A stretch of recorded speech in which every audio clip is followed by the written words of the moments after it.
I just walked out and the photographer said that's not Kirby, so thanks for the validation there, gentlemen. And it wasn't with excitement. So next up, Kirby Smart. Kirby is the defending national championship coach, obviously. He's a two-time SEC Coach of the Year. Kirby and I, post-game in Indianapolis, had an interaction, and we had two teams, so you want to be respectful. We have a victorious team and a losing team. Really energetic post-game celebration. I've never seen a head coach jumping up, running at people, and chest bumping as much as Kirby did after that victory. And he started to do the same with me, and I looked at him and said, if you do that to me, you'll probably knock me down and hurt me. So we just had a handshake moment.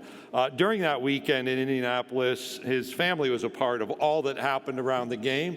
The College Football Playoff has a foundation, supports a program called Extra Yard for Teachers. There's a 5K held every year around the College Football Playoff. I ran this year in the freezing cold, along with Kirby's wife, Mary Beth, and his oldest son, Weston. Fun to see their family experiencing the full scope of the national championship events. Georgia's played in the national championship game twice in the past 6 years, the other being here in Atlanta as a player. He led the SEC in interceptions in 1998 with 13 career interceptions. He still ranks 6th in the school's record book. When he's not coaching, as I referenced, he's a father, highly competitive in pickleball. I'll let you ask him about that. And since I made a Netflix reference yesterday, he and Mary Beth enjoy Netflix. They're fans of Ozark and currently with their children watching the show called Stranger Things. So it's my privilege to introduce the coach of the defending national champion Georgia Bulldogs, Kirby Smart.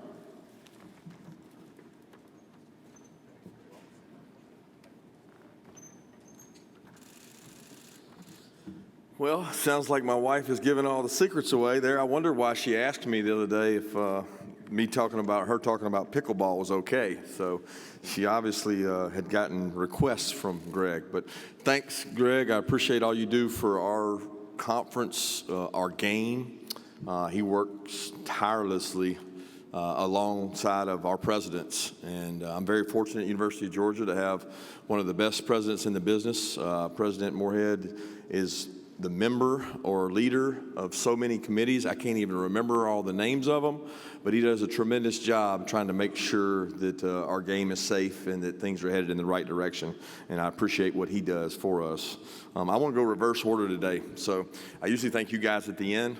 I would be remiss if I did not thank you guys for the incredible coverage you give us, and this conference is second to none. You know, I've been in other conferences, I've worked in other conferences.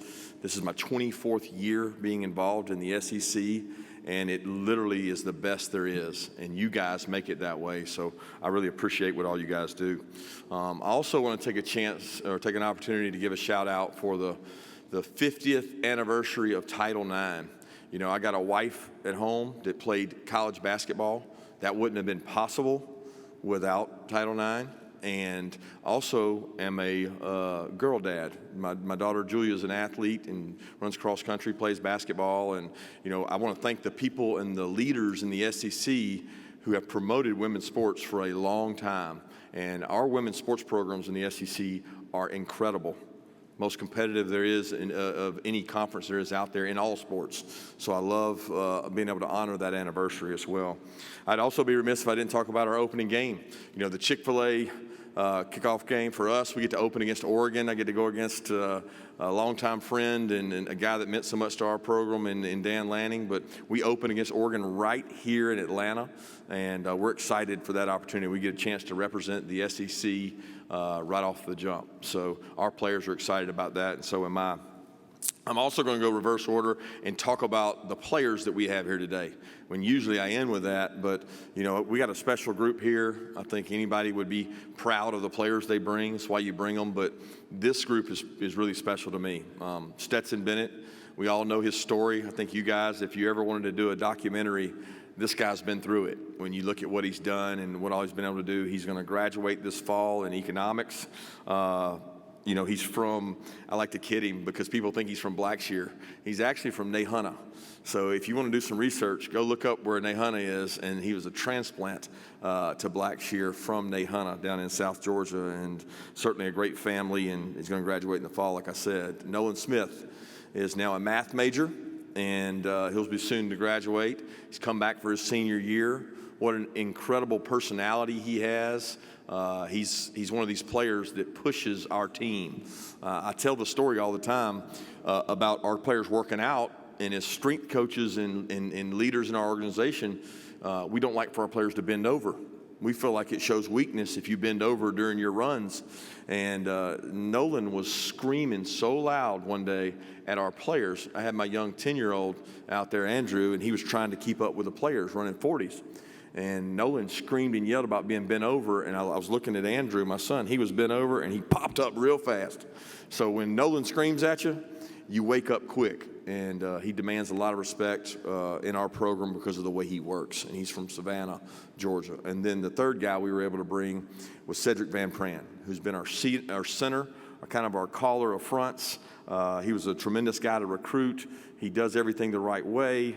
He's from New Orleans. He's a communications major, and one of our guys that we think is a leader on our team and a part of an offensive line unit that's got a lot of guys returning. So I'm excited about those three players. I hope you'll spend time, talk with them, visit with them, and just get to have a good time with them. One other quick story I wanted to share with about Nolan. He's kind of the jokester on the team, so he likes to crack jokes and do things. And around December 23rd of last year, we were preparing for Michigan and the playoff run, and we had a team Christmas party, and we had a team meeting before it. And I was up in front of the team. Everybody was there. We had a little roll call check. We were checking the seats. Nolan wasn't there. He comes running in, and he had a box in his hand and said, Coach, the team bought you a Christmas present. Well, it was just for men. It's hair coloring to help out with these grays that I got going on here. And, of course, I thought it was hilarious. He thought it was hilarious. He keeps everything loose for the guys, but I didn't make him run but about 30 sprints for that. So he's a fun guy to be around. Needless to say, you guys will spend time with him today. We started this thing off last year with the quote, success comes to those who are too busy to be looking for it. Well, we embraced that last year, and guess what? That doesn't change.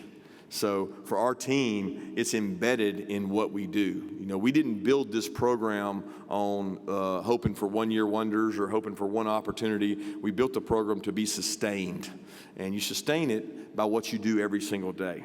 And this program was built to be here for a long time, and we have an unbelievable footprint with which we get to recruit. So the 5-hour radius of Athens, Georgia gives us a chance to be around some of the best football student athletes there are in the country. So we'll continue to recruit those, develop those, also going nationally. But the team that we have coming back, I've been around, done the rounds this morning. I'll bet you at least 50 people have asked me the question. So feel free when we open up for questions to ask me the concern there is for complacency. That does not concern me in the least, because to be complacent, you have to have done something and achieved something. The men on this team for this season have not done that. They have not. We had 15 players that are now gone to NFL camps or draft picks. They're gone. And we have some returning players, but they're hungry as ever. People have asked the question, how does it feel to be hunted? We will not be hunted at the University of Georgia. I can promise you that. The hunting that we do will be done from us going the other direction. It's not something we're going to sit back and be passive about. Our guys have asked questions, and we've done a lot of studies on how the mighty have fallen. So we have skull sessions. We have 15-minute meetings, 20-minute meetings in breakout groups, and we've actually taught how the mighty have fallen. I'm talking about in business. I'm talking about in sports. I'm talking about in history. So you learn from the mistakes of others, and for us, it really steers down to one cultural belief that we have a connection that's greater than our opponent. We're all going to be tough. We're all going to be physical in the SEC. But can we be better connected together? Can we have 1 + 1 = 3? Because for us, 1 + 1 = 3 means we get more together than we do apart. And this team believes that. I'm excited about this team because there's a lot of opportunity. People say, do you have the talent? Do you have enough talent within your program? We've got plenty of talent. What we lack right now is experience. That's our job as coaches, to put those guys in a position to be successful and react in a calm manner and have the experience they need to go play well against Oregon. That game will help set us up for our SEC gauntlet that we have coming up after that. So with that, I'll open it up for questions. All right, if you have a question, please raise your hand. Allie, Lexi, and Blake will get a microphone to you. And so we'll start right here on the front aisle. Go ahead. Go ahead. Good morning, Coach. Good morning. Donnell Suggs, Atlanta Business Chronicle. Just wanted to ask you, what did you learn during the title run that can help you all this upcoming season? Well, I think the biggest thing is time management for us during that time. You know, we probably did more work in that championship run than we did in previous years. So the previous playoff we didn't practice as many days in pads. We didn't condition as much as we did in this one. We felt like that was a very integral part to our team, is could we be the best conditioned team when we played Michigan? Could we be the best conditioned team when we played Alabama? And that was something that we really honed in on and thought was important. And our players bought into it. You know, you can't go in a room and say, hey guys, we're going to run extra after practice, and they're going to feel good about it. They got to believe it. So we had a small group that felt like that was important, and they did it. And that was probably the one thing pushing the guys at the end of the year more than we usually do. Coach, we'll go over here to our left, second row.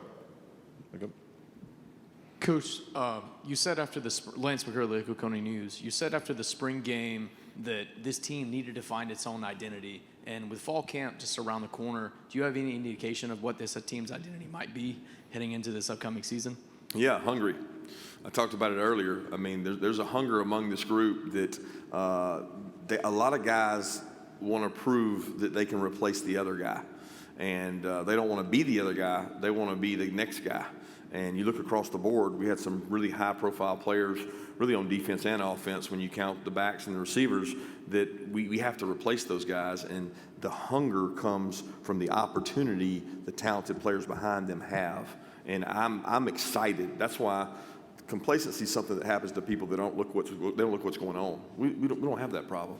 There's not a day that we don't wake up and think, what can we do better to make our program better? And our players are doing that right now. Okay, we're going to go over here on the right side on the far aisle. Steve.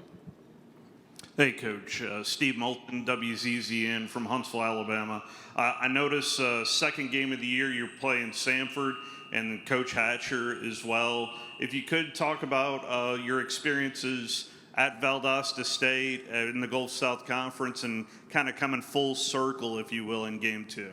Well, how long you got? Because I could tell you about a 20-hour bus ride I took to Arkadelphia. I could tell you about Texarkana. I can tell you about all the different places I went in Mississippi that I didn't know existed. But it's where I cut my teeth as a coach. And there were some really long bus rides. We built our own lockers. I was hired for $5,000, and he later promoted me to $10,000 after I did academics and did a salary cap on Division II, which you work off equivalencies. You don't have full rides. I learned a lot while I worked at Valdosta State, and you only learn trial by fire.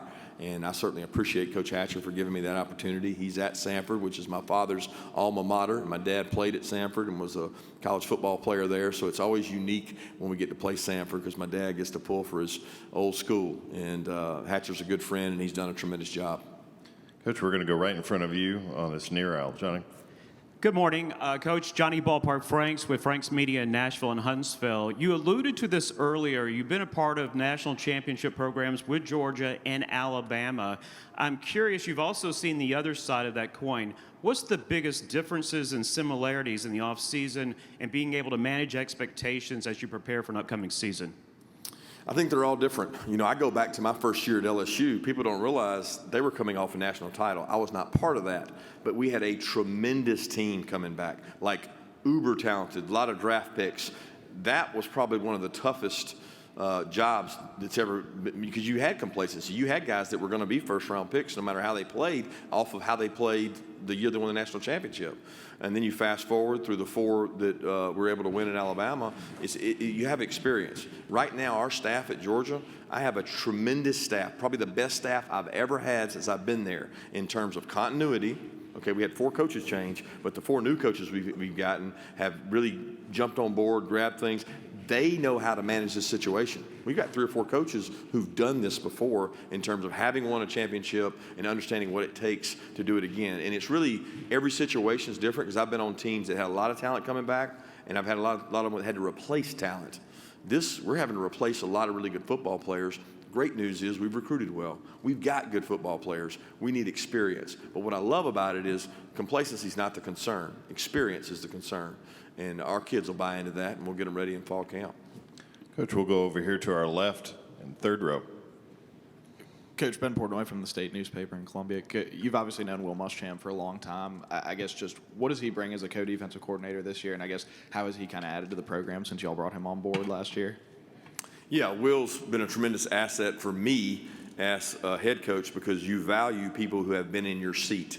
So Todd Munkin's been a head coach. You know, Matt Luke was that way for us as well. He'd been a head coach. Mel Tucker had been in a lot of roles before he left us. So I value that experience he's had and understanding the do's and don'ts, things, ways to do things, how to practice, how you run your organization, and also it gives you ability to delegate too. You've got to take some things off your hand. I can focus my attention in other areas if I know he's in charge of something, because he's done it, and he's been unbelievable. He's a great staff guy. He's super positive with our players.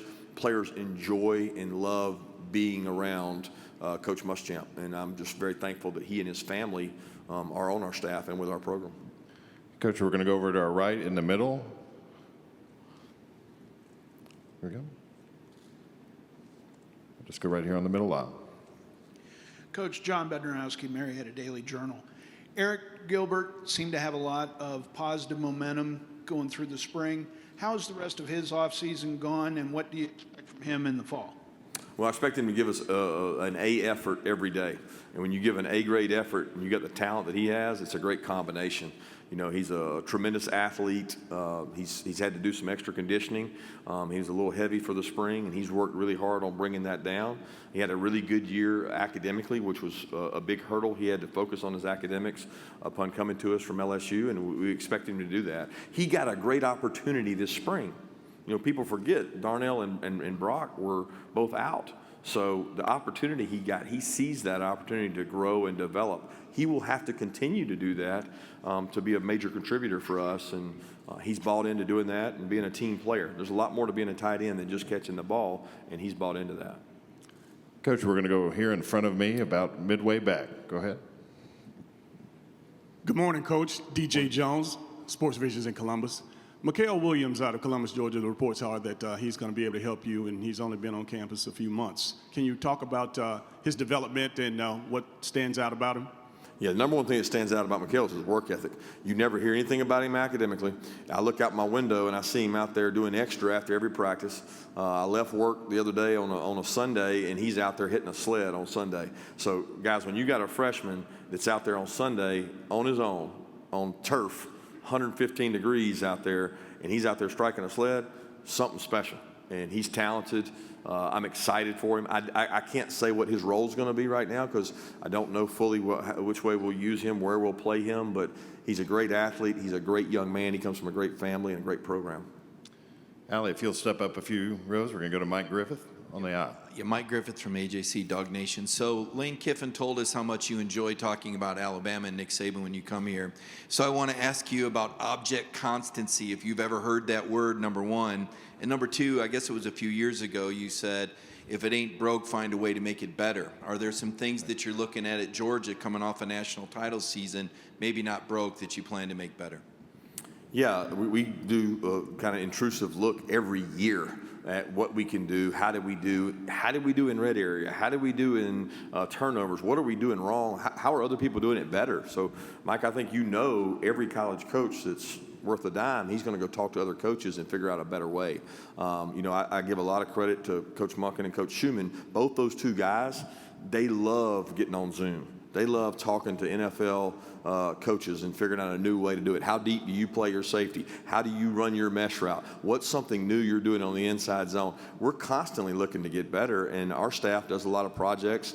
We've got a lot of quality control analyst guys that bring a lot of information to our staff and have made us a better program. So, yeah, we're constantly looking at getting better. But at the end of the day, it's how do you use your players best? You know, who utilizes James Cook or Brock Bowers, or who utilizes a guy like Channing Tindall as a third linebacker? How are you using the skill set of your players?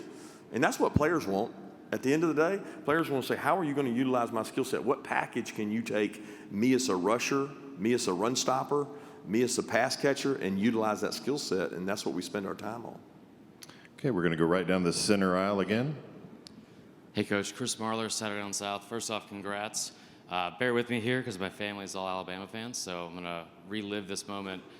You get to the national championship game. Stetson Bennett has been like the scapegoat, it seems like, for almost 2 years as the quarterback. You're down 1 in the fourth quarter. Up until that point, he had thrown 5 interceptions in the 2 games against Bama. He was like 2 of 5 for like 14 yards in the second half. You still go back to the well, and he goes 3 for 3, drives right down the field, has the game-winning drive. What kind of sense of like personal victory did that feel like for you, trusting your own instincts as somebody that had been questioned so many times before in games against Bama? You know, I don't know that it was any personal vindication. It's what you do as a coach. I go off how we practice, you know, what guys show us in practice. I'd seen Stetson Bennett make those plays repeatedly in practice. And, you know, the conversation with Coach Munkin was to be aggressive and go play to win the game. You know, you're not going to hide behind your quarterback and win a national championship. You got to go let him play. And I thought Coach Munkin and the offensive staff did an unbelievable job bouncing back, and, you know, really unfortunate in a lot of those opportunities early in the game. It wasn't a matter of Stetson playing poorly. It was self-inflicted wounds. And it wasn't a matter, I mean, we started inside the 5. We had the penalty. We averaged second down was over 10 yards. I mean, you're not going to win games doing that. And a lot of it was what we did. So when we control what we do and we do the right way, Stetson can be a major factor. And look, Stetson's one of the least respected good players there is in this country. And guess what? We get to see it every day. The kid's a tremendous athlete. He's got a good arm strength. People just keep doubting him, and that's fine with me. Coach, we'll go over here on the left-hand side along the aisle. Good morning, Coach. Michael Gittins, The War Report, Auburn. You mentioned in your opening statement that you feel good about the state of development at the University of Georgia. Stetson Bennett didn't start the season as your starter, but he finished the national champion. Given the state of development, how do you feel about the pipeline behind him, and have you guys identified a guy this spring? Has anybody stood out to step in case you need him at quarterback next year? Yeah, I don't think if you're a good coach, you don't go into the season without thinking you got 2 or 3 guys that can come in and play, especially in our conference. You're going to get hit, you're going to get tackled, you're going to get knocked back, and he's going to probably have to run the ball some. So that puts him at risk of injury. And our quarterback room right now, I'm extremely confident in. You know, Carson Beck's been in the program, done a lot of good things. He was a guy that we won a state championship in high school, did a tremendous job. Brock Vandegrift is a tremendous athlete who has got a tremendous upside. He's gotten better and better. Those 2 guys are growing rapidly because of the number of reps they're getting. And then Gunnar Stockton spent the spring with us, who's a good athlete we're excited about. So I feel really confident about our quarterback room, confident because I have Stetson returning, but confident because we have competent, well-coached backups as well. Okay, we're going to go right down in front of me, Coach, 3rd row. Coach Drew DeArmond, WZZN Radio, Huntsville, Alabama. I know you worked with him extensively at the University of Alabama, and then 2 years ago you brought Scott Cochran with you. You guys had a very close personal relationship. I know he had to take a step away from your program. He tweeted something out personally on July the 4th about meaning even more than the national championship rings he's won at Alabama and Georgia and being 1 year sober. What does he mean to your program, and how did you guys support him to help him come back and now be a big part of your program? Well, we commit to having conversations, and the commitment to Scott was that he's committed to our program and getting better. And you look at what he's done with our players, I don't think you'd find, we got a lot of exceptional people in our organization. Jonas Jennings, Bryant Gant, Scott Sinclair, I could go on forever, but Scott Cochran spends a tremendous amount of time with our players on a personal level, and they value the relationship that he creates with them. He spends time with them, meaningful time with them, and I think a lot of our players saw the human side with Scott, and that we all know addiction is real, and it probably affected me as the leader of the organization for the first time to have someone on your staff be involved with that. And I got a lot of help from outside sources on how to do it. And I'm so proud of what he's done and how he's fought back to bring himself back and be the husband and father that he's always been. And he's a tremendous husband and father, and that's first. And he's a mentor to the players on our team. And, you know, he's got tons of players that played at Alabama that still reach out to him and talk to him. They come and work out at our place and come see him because they value that relationship that he had with them, and he's a special person that's meant a lot to a lot of people. So we've stood there by him and supported him, and we'll continue to do that. Coach, we'll go over here on the left side again on the far aisle. Yeah, it's Coach David Friedlander with the Gwinnett Daily Post. Circle back to Stetson. You mentioned about how you think he's one of the least respected good players. Looking, though, more as a leader, though, can you speak to what differences, if any, that you see in him as a leader now as opposed to when he first stepped into the starting job? Yeah, I think now he has a little more, what's the right word, support, because he is the guy. You know, it's hard for players around you to have conviction you're the guy if you're not the starter. And he wasn't the starter at this time last year, at this time 2 years ago. He started intermittently throughout 2 years ago. And then once he won the job, I think he's created a little bit of momentum with our players, our skill players, because there's not a doubt there. You know, they understand he knows the system. He can get them the ball. He can throw the ball vertically down the field. He can throw deep comebacks. He can scramble around and make a play with his feet. And I think they value that. That's given him a little more credibility, which credibility to me is earned, right? He earned that by the way he played at the end of the year and most of the season, and he continues to do that the way he leads out there in 7-on-7s and practices and things. All right, we have time for 3 more. We'll start here in the front row, right in front of me, Coach, first row. Hi, Anna Ruth Reagans with Dog Post. So earlier, Nolan Smith described the defense as the oldest brothers of the group. So what do you expect from this defense this season and moving forward? My expectation for our defense is to be fast and physical. Look, we don't shy away from the fact that we've had success on defense, and I can't tell you how many times I've gone to recruit a kid and they said, well, they told us y'all weren't going to be any good on defense this year. You're losing everybody. They said that 2 years ago. They said that last year. They're saying that this year. Look, if you go recruit really good football players and they're fast and physical, you'll play good defense. I mean, you'll play good defense. And good defense sometimes is a loose term in college football right now, because giving up 20 sometimes is a good defense. And we don't like to change our standards, and we know we're going to have a good defense year in and year out. It's just going to be different. We're going to have different strengths and different weaknesses, but Nolan will certainly be a big part of that. Okay, we'll go over here to the right, third row. Kirby, Wilson Alexander from The Advocate. When it comes to NIL, how does your program approach it, and is there anything that you think needs to change about how it's structured in college football? Yeah, the pivotal question, right? Everybody waits for that one for all the conversation. But, you know, the NIL program we have in place, we have a Classic City Collective run by Matt Hibbs, who does a tremendous job. It's built on being sustainable, because I don't think what's going on in college football right now at some places is sustainable, meaning can you do that year in and year out and repeat that? Can you honor the commitment that some people are trying to make to kids to get them to go to their school? It's just, it's not good for college football, what's out there. What is good is NIL is good on the basis of what NIL is based on, okay? For Dan Jackson to be a walk-on from Gainesville, Georgia, and come in and get an opportunity to earn money for his education, that is good. For a young man that has a father that's on dialysis down in South Georgia and he can't support his father unless he goes back home and works or he gets NIL, that is good. We have 95 players right now with NIL deals that are on our roster. That's incredible, the depth of that. There's so much good there. It's the guardrails, it's the parameters that we need to protect our game. And not only protect our game, guys, it's protect young men.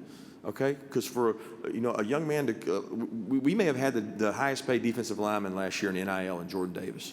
We have the highest paid tight end in Brock Bowers in terms of NIL. Keely Ringo, I would argue, is probably one of the highest paid corners there is in NIL. So NIL can be a good thing, and they can learn to manage money at a young age. But to use it as inducement to get a young man to go to your school is not good for anybody or the game. I don't have the answer for how to guardrail that. But NIL has been good to Georgia, and it's been good to our players, and it'll continue to be. Coach, we'll take one final question right in front of me, 3 rows back.